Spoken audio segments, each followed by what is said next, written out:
Ashed Audio presents The Penny, written by Joyce Meyer and Deborah Bedford, and read by Ellen Archer.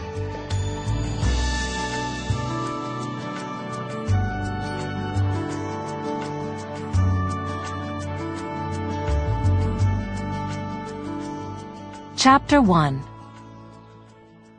There are two things I will always remember about summers in St. Louis. One is walking barefoot on pavement so hot that I could pop the tar bubbles with my toes.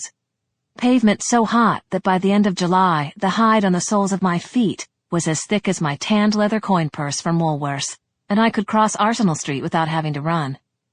Every year, some photographer from the Post-Dispatch would take a shot of an egg frying sunny side up on the sidewalk, and the paper would run it on the front page. "Hot enough to fry an egg on the sidewalk," the headline would bellow, as if they were telling us something we didn't already know. The other thing I'll always remember is the summer of the penny. At this point in my life, I'm picking up pennies all the time, but that wasn't the case back then. Not before the penny, the important penny, the one that led me to Miss Shaw at the jewelry store. I learned from that first special penny how important the little things in life can be, because the penny led me to knowing Miss Shaw, and knowing Miss Shaw was what started things changing between Daddy and Jean and Mama and me. Before the penny, if you'd have asked what I knew about Miss Shaw, I'd have shrugged and acted like you were loony.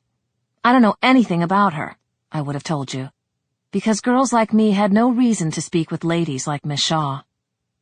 No one in the neighborhood knew much about Miss Shaw, for although my one friend, Mary Ann Thompson, and I had seen her greet her customers with a warm smile, like she could tell something special about them, people like us never had any reason to set foot inside a jewelry store.